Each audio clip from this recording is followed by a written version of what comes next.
सियावर रामचंद्र की जय।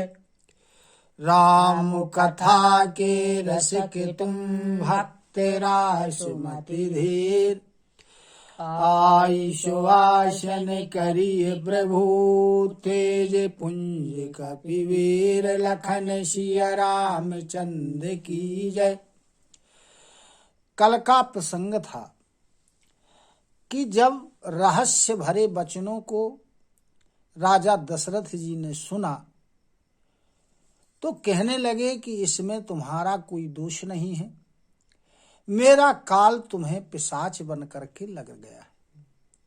भरत जी कभी भी राजपद नहीं चाहते हैं और होनहार के बस तुम्हारे ही जी में कुमति पैदा हो गई है। यह सब मेरे पापों का परिणाम है।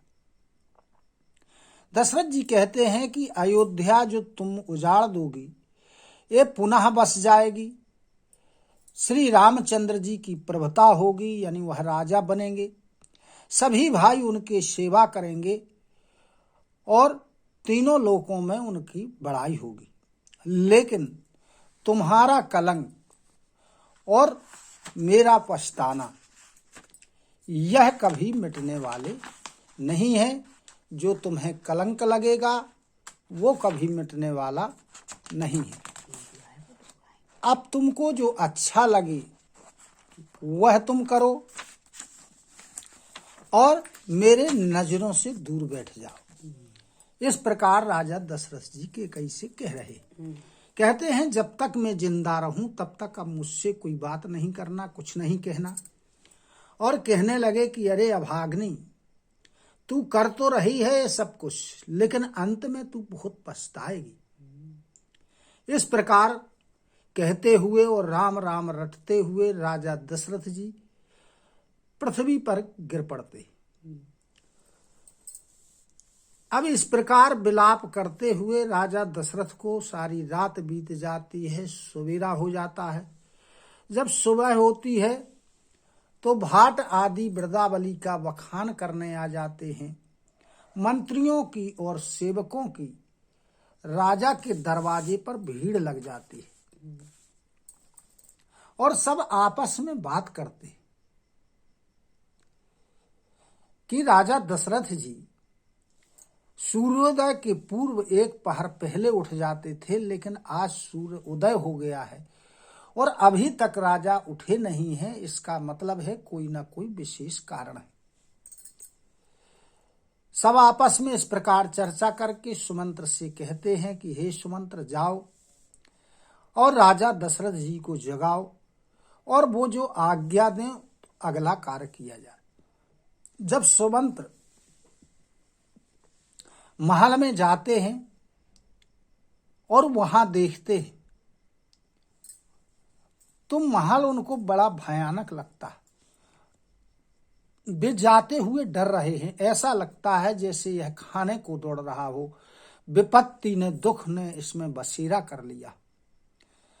जिससे भी सुमंत्र पूछते हैं कोई उत्तर नहीं दे रहा है, चुप हो जाता है। तब सुमंत्र केकई के भवन में गए, जहां केकई और राजा दशरथ जी थे।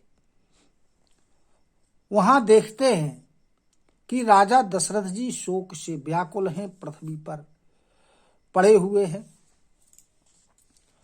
तो सुमंत्र भयभीत हो जाते और कुछ पूछ नहीं पाते हैं। अब आगे की कथा इससे। परी न राजहि नींद निशि, हे तू जान जगदीशु। रामू रामू रटि भोरु किए, कहई न मरमु महिषु। लखन सिया रामचंद्र की जय। अब जब राजा दशरथ जी सुमंत्र से कुछ नहीं कहते हैं, तब केकई ने देखा कि ये तो कुछ बोल नहीं रहे हैं। तब केकई कहती हैं सुमंत्र से कि राजा को रात्रि भर नींद नहीं आई। अब उसका कारण जगदीश ही जाने, यानी परमात्मा ही जाने। और राम राम रट करके इन्होंने सुबेरा किया है। और ये कुछ भी भेद बता नहीं रहे कि कारण क्या है। आनहु राम ही बेगी बुलाई, समाचार तब पूछ हुआई। चले ओ सुमंत्रु राय रुख जानी, लखी कुचाली कीन्ह कछुरानी। और उधर केकई ने सुमंत्र से कहा कि पहले जाकर के रामचंद्र जी को बुला लाओ, बाद में यहाँ आकर के समाचार पूछना। उधर राजा का भी रुख देखा सुमंत्र ने, तो वो रामचंद्र जी को लेने के लिए चल दिए और सोच रहे हैं कि कुछ न कुछ अवश्य कोई कुचाल केकई ने चली है। सोचे विकल मग परई न पाऊ, राम ही बोली कही काराऊ। और धरी धीरज गया दुआरे, पूछ ही सकाल देखी मनु मारे। अब सुमंत्र चले जा रहे हैं, सोच में बड़े व्याकुल हैं। सोच के कारण उनके पैर आगे को नहीं पड़ रहे हैं। वे ये सोच रहे हैं कि राम को बुला करके राजा क्या कहने वाले।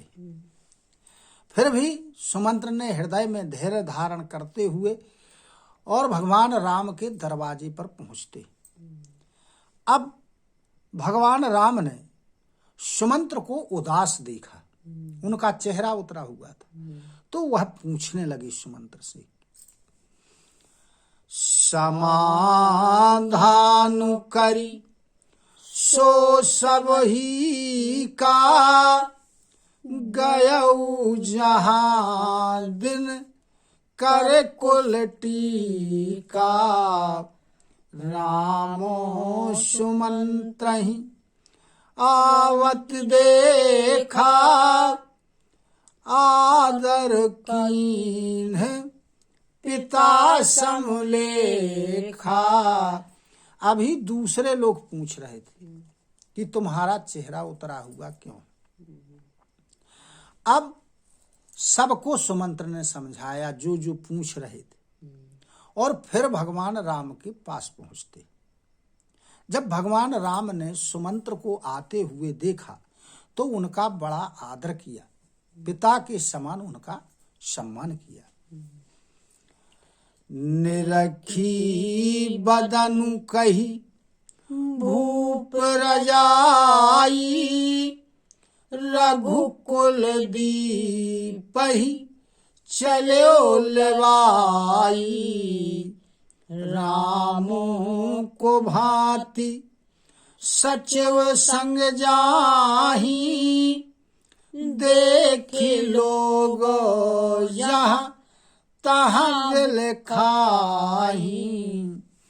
श्री रामचंद्र जी के मुख को देखा सुमंत्र ने, और फिर राजा की आज्ञा को सुनाया कि राजा आपको बुला रहे। और फिर रघुकुल के दीपक श्री रामचंद्र जी को साथ में लेवाकर सुमंत्र चल दिए। अब जब इस प्रकार अचानक श्री रामचंद्र जी को जाते हुए लोगों ने देखा तो सब लोग व्याकुल हो गए कि आखिर कारण क्या है। जाई दीख रघुवंश मणि, नरपति निपट कुसाजु। सहमी पर्यो लखी सिंह नहीं, मनहु वृद्ध गज राजु। लखन सिया रामचंद्र की जय। अब वहां भगवान राम पहुंचते हैं तो क्या देखते हैं कि अत्यंत बुरी हालत में राजा दशरथ जी पड़े हुए, और ऐसे सहमे हुए हैं जैसे कोई बूढ़ा हाथी सिंघनी को देख करके डरता है और सहम जाता है।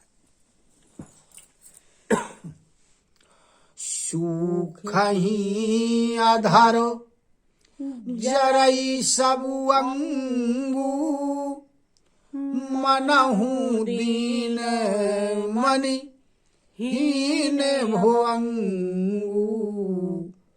सरसे समीप देखि कैकेयी, मानहु मीच घरी गन लेई। अब क्या देखते हैं कि राजा दशरथ जी के ओंठ सूखे हुए हैं, सारा शरीर जल रहा है। ऐसा लगता है कि मणियारा सर्फ बिना मणि के बड़ी दीन और दुखी अवस्था में पड़ा हुआ है। और उनके पास में क्रोध से भरी हुई केकई को देखा, और केकई ऐसी लगती है कि मानो साक्षात मृत्यु ही बैठी हो, और राजा दशरथ जी के जो बचे जीवन है, बचा हुआ, उसकी घड़ियां गिन रही हो बैठी। करुणामय मृदु राम स्वभाव, प्रथमो दीखे दुख सुना न काऊ। तदपि धीर धरी समऊ विचारी, पूछी मधुर बचन महतारी। भगवान श्री रामचंद्र जी करुणा की निधान है, दया के सागर हैं, स्वभाव से ही कोमल है, और पहली बार ये दुख देख रहे हैं। आज तक न इन्होंने कभी दुख देखा न कभी सुना है। फिर भी कुसुमय को जान करके धैर्य को धारण किया और बड़े कोमल वचनों के साथ माता केकई से कहते हैं। क्या कहते हैं कि मोहि कहू मातु तात दुख कारण, करिए जतनो यही होई निवारण। सुनहु राम सब कारण एहू, राजहि तुम्हों पर बहुत स्नेहू। कहने लगे भगवान राम माता केकई से कि हे माँ, पिताजी के दुख का कारण क्या है, आप बतलाइए, और जिस प्रकार वो दूर हो वैसा काम किया जाए। तब माता केकई रामचंद्र जी से कहती हैं कि केवल एक कारण है कि राजा तुम पर विशेष प्रेम करते। देने कहीं मोहि दोई वरदाना, मांगू जो कछु मोहि सुहाना। सो सुनी भयऊ भूप और सोचू, छाड़ न सकहि तुम्हारे संकोचू। इन्होंने यानी राजा दशरथ जी ने मुझे 2 वरदान देने के लिए कहा। मैंने जो मुझे मन में आया, जो मुझे अच्छा लगा, मैंने वह वरदान मांग लिए। तो उन वरदानों की बात सुन करके राजा दशरथ जी चिंता में हो गए और तुम्हारे संकोच को छोड़ नहीं पा रहे। सुत स्नेहुत बचनूत, संकट पर्यो नरेशु। सकहु त आयसु धरहु सिर, मेटहु कठिन कलेशु। लखन सिया रामचंद्र की जय। कहने लगी केकई कि एक तरफ तो पुत्र का प्यार है और दूसरी तरफ वचन है। अब इस संकट में राजा दशरथ जी पड़े हुए हैं कि प्रेम निभाया जाए, मोह निभाया जाए या अपने वचनों का पालन किया जाए। यदि तुम कर सकते हो तो राजा की आज्ञा को शिरोधार करो और जोन ये कठिन क्लेश है इसको दूर करो, इसको मिटा दो। निधर को बैठी कहाई कटुबानी, सुनतो कठिन ता अति अकुलानी, जीभे कमान वचन सरनाना, मनहु महे पे मृदु लक्ष्य समाना। अब के कई बड़े बेधड़क बैठी हुई है, निर्भीक और कड़वे वचन कह रही है, और उनके वचनों को सुन करके ऐसा लगता है कि कठोरता भी अकुला जाती है, व्याकुल हो जाती है। कैकई की जीभ धनुष के समान है और उसके वचन अनेक प्रकार के बाणों के समान है, और उसका जो लक्ष्य है वो राजा है। यानी वो बाण कहाँ चलाना चाहती है? राजा दशरथ जी के ऊपर। जनु कठोर पनु धरे शरीरु, सिखई धनुषो विद्यावर वीरु, सब प्रसंग रघुपति सुनाई, बैठी मनहु तनु धरी ने ठुराई। और ऐसा लगता है कि मानो कठोरता श्रेष्ठ वीर का शरीर धारण करके और धनुष विद्या सीख रही। अब कैकई ने सारी कहानी भगवान राम को सुनाई और इस प्रकार बैठी हुई है मानो निष्ठुरता या कठोरता शरीर धारण किए हुए बैठी हुई। मन मुसुकाई भानुकुल भानु, राम सहज आनंद निधानु, बोले वचन विगत सब दूषण, मृदु मंजुल जनु बाग विभूषण। अब ऐसे भानुकुल के सूर्य यानी सूर्य कुल के सूर्य भगवान राम जो स्वाभाविक ही आनंद के घर हैं, श्री रामचंद्र जी मुस्का करके सब दूषणों को से रहते हैं। भगवान कोमल और सुंदर वचनों के साथ कैकई से कहने लगे। ऐसा लगता है जैसे जैशंब वाणी के आभूषण ही है। सुनु जनोनी सोई सुतु बड़ भागी, जो पितु मातु वचन अनुरागी, तनये मातु पितु तो सनिहारा, दुर्लभ जननी सकल संसारा। कहने लगे भगवान राम माता कैकई से कि हे माँ, वह पुत्र बड़ा भाग्यवान होता है। कौन सा पुत्र? जो माता और पिता के वचनों का, उन वचनों के पालन करने का प्रेमी होता है। कहने लगे कि माता और पिता को संतुष्ट करने वाला पुत्र इस संसार में बहुत कठिनता से प्राप्त होता है। मुनि गणों मिलनु विशेषी बन, सबहि भांति हित मोर, तेहि महापितु आयसु बाहुरी, सम्मत जननी तोर लखन सिया रामचंद्र की जय।